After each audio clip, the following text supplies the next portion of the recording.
You're listening to the Platform Launchers podcast. I'm John Stange, and it's great to have you with us as always, because here we love talking about building and growing and monetizing your online platform. We talk about taking your passion, turning it into a platform so that you can earn a paycheck. And this week, we're going to be talking about one of the most important things that I think we talk about on this podcast, and that's the 5Ds of online platform development. I'm going to get to that in just about 3 seconds. Really quickly, I want to let you know that our latest book that we just collectively as a group put together, a book called How to Turn Your Passion into an Online Platform, is now available. You could find it on Amazon if you go to just Amazon.com and search either for my name or put in the search how to turn your passion into an online platform. We give you in that book a blueprint to build, grow, and monetize your online platform. And the cool thing about it is that it's a collective effort between me and our membership community here inside Platform Launchers. Lots of good content.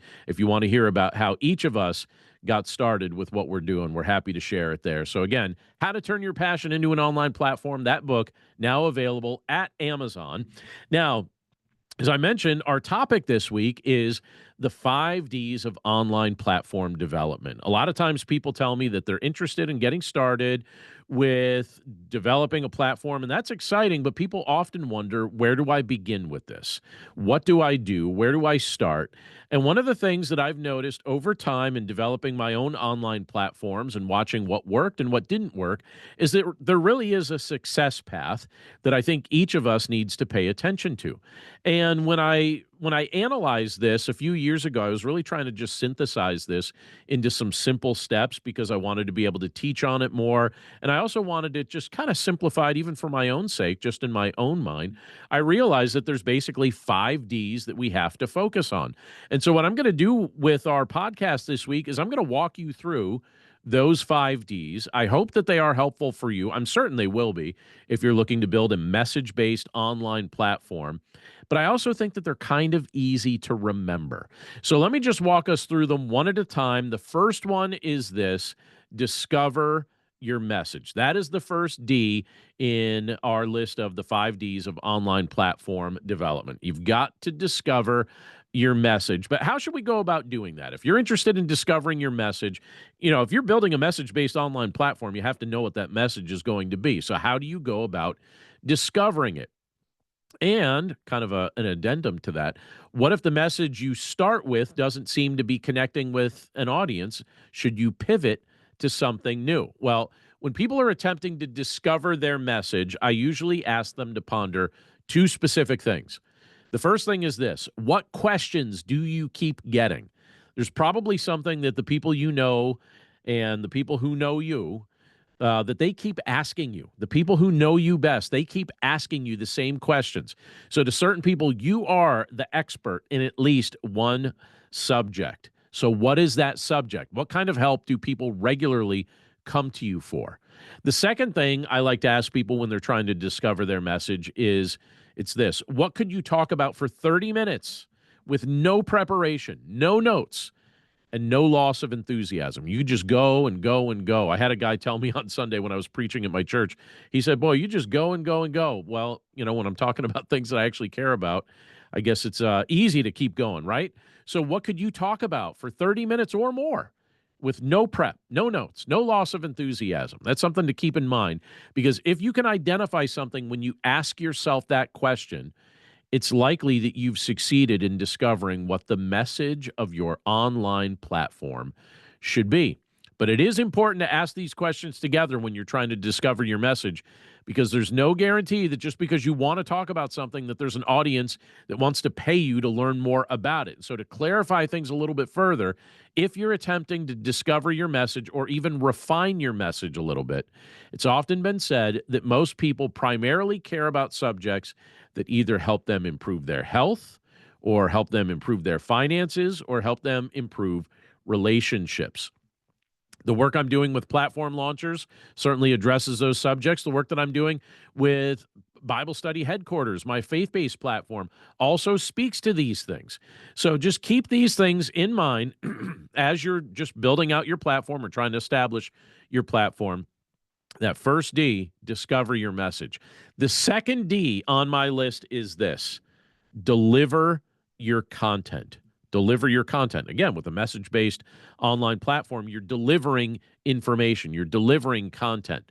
So, what kind of content are you specifically most likely to create? I think in many respects, that question probably has a lot of correlation to the content you presently consume. So if you're an avid reader, if you're somebody who reads with regularity, I would imagine that you're probably likely to create written content, maybe in a book or maybe in a blog or maybe in newsletter form, something like that. If you regularly listen to podcasts, you're probably likely to prefer creating various forms of recorded audio. I certainly love doing that. Maybe you would like doing that as well. If you regularly watch videos, I would imagine that you're probably more likely to create video content than someone who doesn't really like to watch online videos. So please take a moment to think through which kinds of content you enjoy creating as you think about delivering your content. But a couple other things I want to say about delivering your content. And the first is this. It's a question. Will you be consistent with creating it? And I think that's a key question that I really wish people who choose to develop message-based online platforms would be a little bit more honest with themselves about, because you've got to be consistent in creating the content if you want it to do anything. Consistency is one of the primary keys to success, I think, in almost any area of life. So if you want to get good at anything, if you want to build momentum, and if you want that momentum to have the capacity to last beyond the initial push of your online platform getting developed, you're going to need to be consistent. But then a second part that I'll ask related to delivering your content is this. Do you have a content creation system? Do you have a system in place to actually create that content? I have a system in place that works very well for me. I did not have it in place on day one, but once I started implementing it, it became key for me to be able to create all the different forms of weekly content that I like to create, all the different things that you see me put out there on the internet each and every week. I refer to that system as a content waterfall. Very quickly, I'll explain what that is in case you're not familiar with what I'm talking about. Those who are in the Platform Launchers Members Club inside our membership community, they hear me talk about the content waterfall all the time. But basically, all that does is it involves taking one piece of brand new content and delivering it in many different ways every single week. There are many different ways to do this. In my case, I strongly prefer, and I recommend actually starting with a piece of written content. And once content is written, in my case, I use it as teaching notes. And then I record audio and video of me teaching that content to a live group. And then the video gets shared with members of our online community. And then a shorter version gets shared on YouTube. And then the audio recording gets shared via my podcast. And then the text from the written content gets used in several ways, including a blog post, including a newsletter, including book chapters. But really, when you boil it down, it's just one piece of weekly content being consistently shared in multiple ways. And so when we talk about delivering our content as the second D in online platform development, that's what I'm talking about. So number one, discover your message. Number two, deliver your content. Number three in the 5 Ds is this: develop your audience. Well, how do you do that?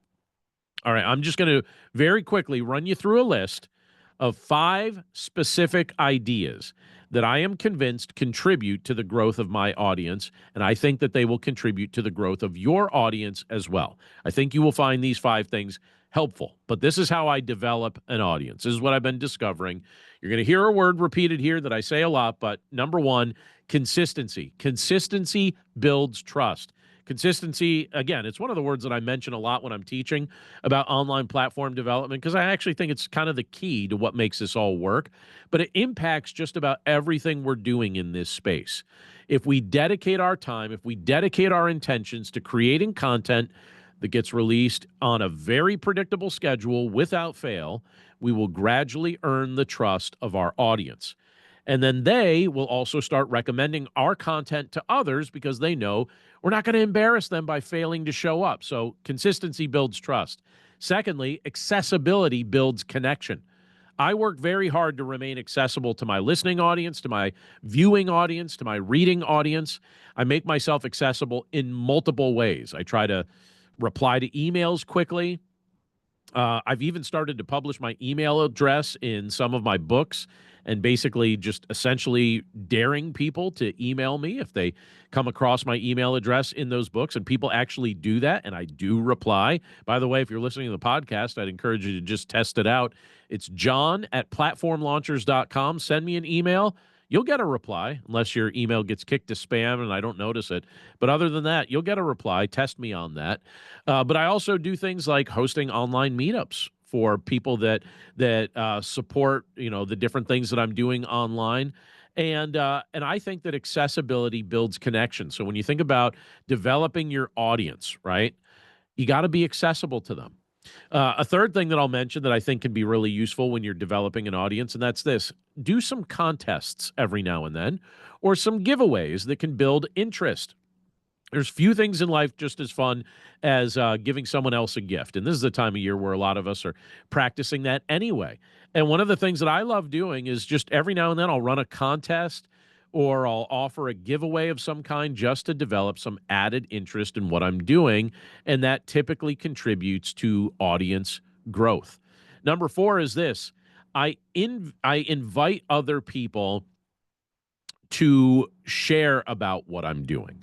And it's kind of a way, I would say it's almost like a loyalty demonstrator. When people are part of your audience and you say to them, hey, if this content's valuable to you, would you share it with somebody else? I have to tell you, a significant portion of my early audience actually came from people that I knew well, sharing my content with their friends and family. That's how the momentum actually got built when I was first connecting with an audience. It was just through people sharing. And then one other thing that I think can be really helpful when you're trying to develop your audience, that's doing collaborations. If you do collaborations with other people, especially people who have established audiences, that feeds momentum. And collaborations can happen, if you join a podcast network. It could happen if you invite people onto your podcast or your show or your blog or to develop content with you, particularly people who have already got kind of a track record going of building something of their own. Collaborations are really useful when you're trying to develop your own audience. So we discover our message, we deliver our content, we develop our audience. But number 4 now on the list of the 5 Ds of online platform development is this: deploy your team. Now, this requires some explanation, because when I'm talking about a team, I'm not talking about it just in the traditional sense. I have a couple categories that go under this idea of deploying your team, and I'll give them to you right now. It's actually 3 things. The first team that I would recommend that you put in place is a team of mentors and instructors, so whichever word you want to use. But these are basically the people that you're going to assemble who are going to pass along their wisdom and pass along their ideas to you. And typically, these are people who are at least several years ahead of you in achieving what you're trying to achieve. They may be people you know, or they may not be people you know personally, and they may not even know that they're mentoring you. So it could be that you're utilizing their courses or reading their books or listening to their podcasts or watching their videos, whatever it may be. But assemble that team of mentors, put those mentors and instructors in place, however you choose to do it, and then learn from them, because these are the people that are several years ahead of you, and you want to borrow their ideas. You want to borrow their wisdom. All right, another aspect of deploying your team is this. So I guess I could say it this way. The next team I would recommend that you establish is a team of implementers. Now, what's this team of implementers? Well, a team of implementers, these would be people or services or software tools who implement your ideas and help you carry out your mission. So this could be people that you partner with or hire to do different tasks, or it could actually be software. I have to tell you, one of the biggest partners I have, or on my team of implementers, would be in the software category. There's certain pieces of software that I use at this point that genuinely help me run my business. And so you've got to have that team of implementers, whether it be people, whether it be services, whether it be software, but these are the people or tools that help you implement your ideas. And then one additional team that I think we all need, and this is beneficial on multiple levels, but it's a team of our peers. These are people who are presently doing the same type of thing that you're doing. By the way, this is one of the benefits of our members club here in Platform Launchers. Our membership community is a group of peers getting together, doing the same thing. And what happens is when you connect with that team of peers, you end up experiencing inspiration. You end up getting new ideas. You end up developing accountability. One of the things that our group was just talking about mere minutes ago before I started the podcast was just the benefit of personal accountability with other people that are part of our online community. So this is a group of people that actually cheers you on when you're struggling and reminds you that you are not alone as you attempt to build your online platform or your online business. So you got to deploy your team. And that's a team of mentors, a team of implementers, and a team of peers. And then once you've done all that, so once you've discovered your message, once you deliver your content, once you develop your audience, and once you deploy your team, then you're ready to derive your income. And as we wrap up this week's podcast, I'm going to go through, I'm going to do this very quickly, and you might want to have a pen handy, especially if you're new to hearing this content. But if you're going to be developing an online platform and you've done the other 4 things that I've just listed, you're ready at this point to derive your income from what you've been building. And I want to suggest to you, this is not an exhaustive list, but I'm going to suggest to you 8 ways to earn an income online that I regularly use. This isn't all the things on my list, but these are 8 things that I think you could use and probably implement rather quickly, at least some of them. One is this: when you're deriving your income, developing a message-based online platform, start with crowdfunding.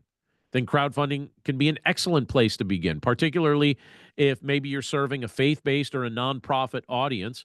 So I use tools like buymeacoffee.com, Patreon, PayPal, Stripe, things like that, and that allows you to process various forms of crowdfunding. Number 2, when it comes to deriving your income, self-publishing. I think self-publishing can be a fantastic means of monetization, because when you self-publish either short books or long books on your preferred topic, and usually I'm speaking about doing this through Amazon's KDP, that's Kindle Direct Publishing program, you end up creating content when you do that self-publishing that they offer there that gives you the opportunity to earn ongoing royalties for the rest of your life. I have to tell you, I check this almost every day, the royalties that I've earned through self-publishing on Amazon, and it's become a significant contributor to our monthly budget. So I'm just putting that out there. If you're trying to derive an income, self-publishing, very useful way to do that. Number 3, coaching. I think coaching can be a very lucrative way to earn a steady income online, but please keep in mind that your ability to gain clients is going to be directly tied to your online authority and your visibility in your field of expertise. But gaining coaching clients, fantastic way to monetize what you're doing and deriving an income. I know several people that is their primary source of income at this point, and they are earning a healthy income from offering that service. Number 4 on the list would just be, in general, other services. You can offer other services in your platform of all different kinds, as long as those things can be digitally delivered. So I know people who offer editing services. I'll give a shout out to Jennifer Harshman. She's on our call here right now. She just edited a book for us here in Platform Launchers. Book formatting services, that could be another useful solution. I'll give a shout out to Jody Skinner. She's another member of our group. If you need help with book formatting, she's a wonderful person to talk to. Design services of different kinds, all sorts of things. And again, for some people, this becomes their primary source of income, the services that they offer through their online platform. Number 5, when you're thinking about deriving an income, look at some affiliate relationships, because they're a great way to earn online revenue. Start thinking about the products and services that you use and you're willing to recommend, and then look and see if they have some sort of an affiliate program. Odds are they do. And what they will do is they will pay you commissions to recommend their products to your audience. that is a very cost-effective way for them to do some advertising and to serve new people. So look for those affiliate relationships through the products and services that you're happy to use and recommend. Number 6, when you're thinking about deriving an income, that'd be courses. This is one of my favorites. By the way, I like all these. It's like, I don't know why I even say any of them is a favorite because I really like them all. But when you create courses, they can be an excellent source of income, particularly because when you create an online course, this is work that you do once that can become an ongoing source of revenue. And so I would highly encourage you to look into that, especially if you have an area of expertise and you like to teach. And by the way, courses don't even have to be long. Some of the most popular courses are mini courses that are just an hour long or 90 minutes long. You could charge around $50 for that. And that's an exceptional value for someone who wants to learn from you. Number 7 would be memberships. I think online memberships are a fantastic way to serve an audience while earning a steady and sometimes a little bit more predictable income at the same time. The key to making a membership work, and several people in our group here have memberships that they're running, and several are about to start memberships. There are several keys to making a membership work, but a few of them that I'll mention really quickly are these. You've got to solve real problems. You've got to create a positive culture within the group, and you need to start working as a team. If there's teamwork taking place, a positive culture, and you're solving real problems, you're going to find that that membership becomes probably, I would imagine, it certainly has for me, a highlight of your week. It'll be one of those things you start to look at as a privilege, not an obligation. It's one of those things you're like, wow, I can't believe I get to do this. And some of those people start to become really important people to you, and you'll notice that if this is something that you invest your time in. One other thing that I'll mention, though, as a way to derive your income online, and that's advertising. I think advertising historically has been a fantastic revenue generator.